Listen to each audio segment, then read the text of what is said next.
Olá, sejam bem-vindos a mais uma leitura do Evangelho no Lar. Eu sou Camila Sanches, a sua corretora de lares. Por favor, separe um copo de água para cada pessoa que desejar receber a água fluidificada. E se você tiver algum animal de estimação, faça a limpeza das vasilhas e coloque água nova. Vamos iniciar com a oração de abertura. Rogamos ao Senhor Deus Onipotente que envie bons espíritos para nos assistir, que afaste os que poderiam nos induzir em erro e que nos conceda a luz necessária para distinguir a verdade da impostura. Afasta também os espíritos maldosos, encarnados ou desencarnados, que poderiam tentar lançar a desunião entre nós e nos desviar da caridade e do amor ao próximo. Se alguns procurarem introduzir-se aqui, faz que não encontrem acesso no coração de nenhum de nós. Bons espíritos que se dignam a vir nos instruir, nos tornem dóceis a seus conselhos. Nos livrem de todo pensamento de egoísmo, orgulho, inveja e ciúme. Nos inspirem compaixão e benevolência para com os nossos semelhantes, presentes ou ausentes, amigos ou inimigos. Façam que, finalmente, pelos sentimentos de que fomos animados, reconheçamos sua benéfica influência. Deem aos médios que escolheram para nos transmitir seus ensinamentos a consciência da santidade do mandato que lhe é confiado e da gravidade do ato que vão realizar, a fim de que o façam com o fervor e o recolhimento necessários. Se na reunião houvesse pessoas que a ela tenham vindo atraídas por outros sentimentos que não os do bem, abram seus olhos à luz e perdoem-nos, como nós perdoamos se vierem com más intenções.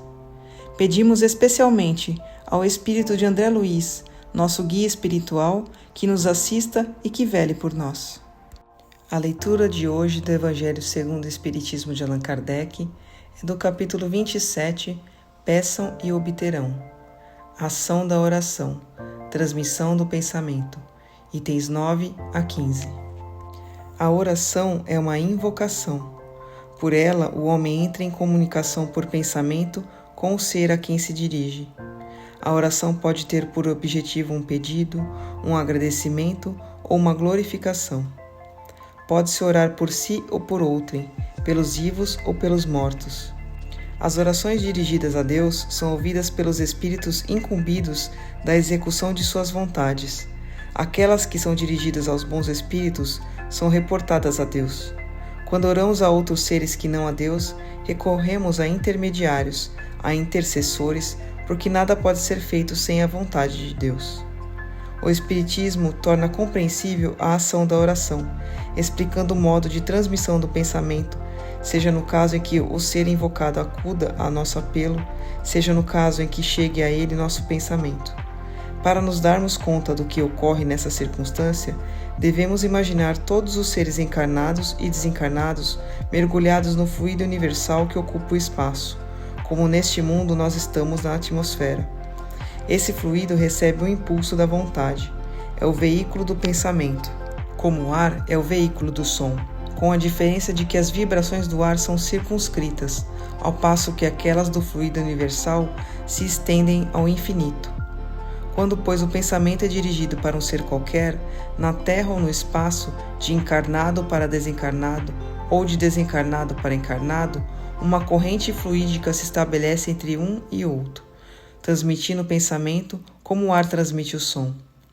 A energia da corrente é proporcional àquela do pensamento e da vontade. É assim que os espíritos ouvem a oração em qualquer lugar onde se encontrem.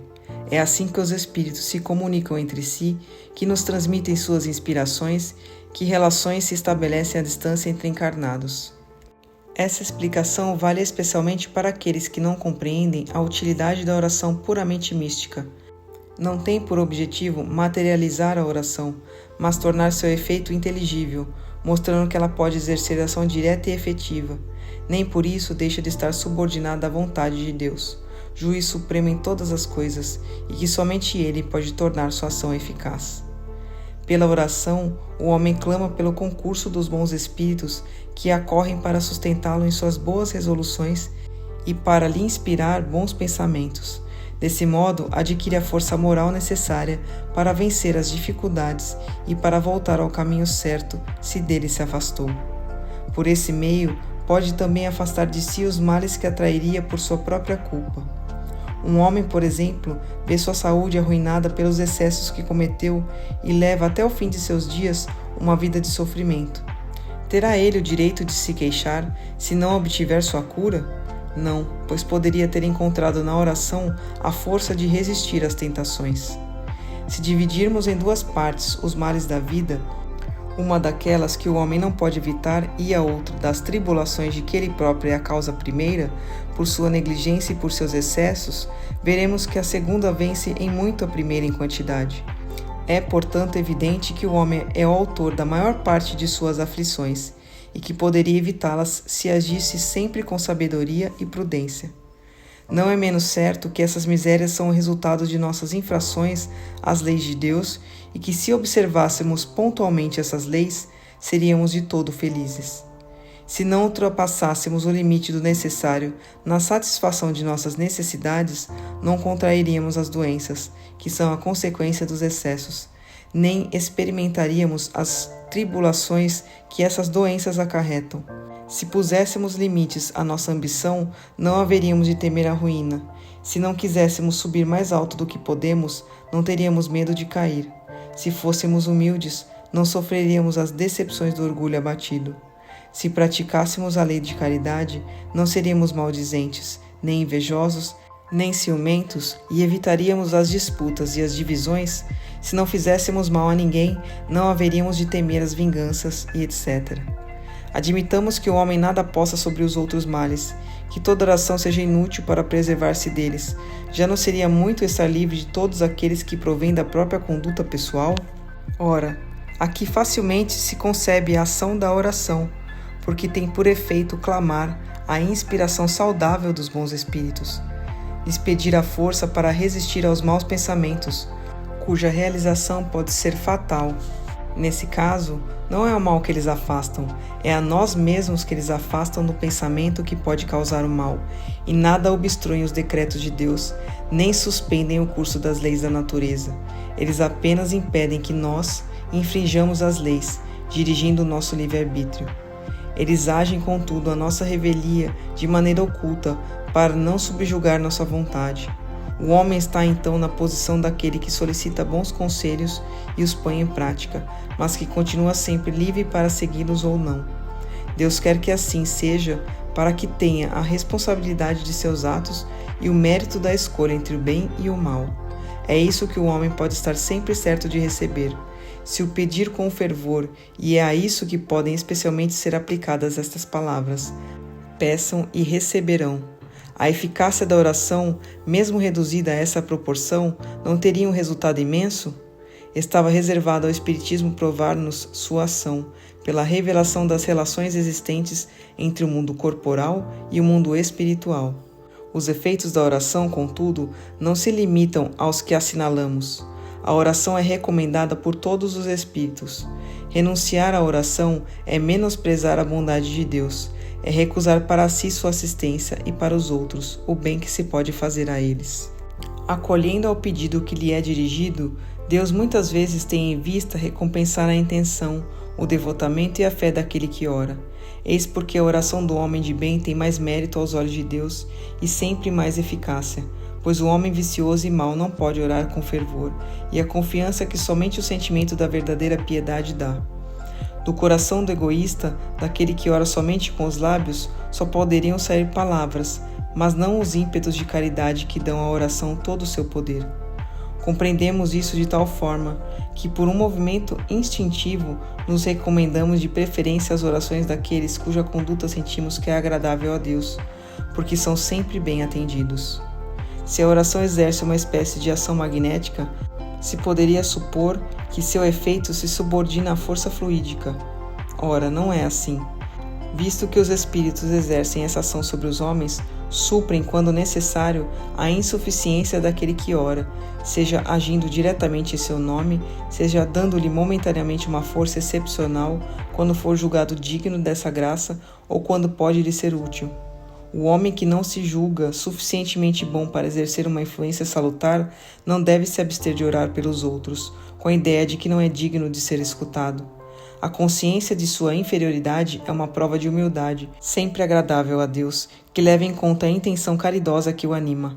Seu fervor e sua confiança são um primeiro passo para a volta ao bem, em que os bons espíritos se sentem felizes em incentivá-lo. A oração rejeitada é aquela do orgulhoso que tem fé em seu poder e em seus méritos e que acredita poder sobrepor-se à vontade do Eterno. O poder da oração está no pensamento. Ela não se liga às palavras, nem ao lugar, nem ao momento em que é feita. Pode-se, portanto, orar em toda parte e a qualquer hora, a sós ou em comum. A influência do lugar ou do tempo só se refere às circunstâncias que podem favorecer o recolhimento. A oração em comum tem uma ação mais poderosa quando todos aqueles que oram se associam de coração no mesmo pensamento e têm o mesmo objetivo, porque é como se muitos clamassem juntos e de forma harmoniosa. Mas que importa estar reunidos em grande número se cada um age isoladamente e por conta própria? 100 pessoas reunidas podem orar como egoístas, enquanto 2 ou 3, unidas por uma aspiração comum, vão orar como verdadeiros irmãos em Deus, e sua oração terá mais poder que a das 100 outras.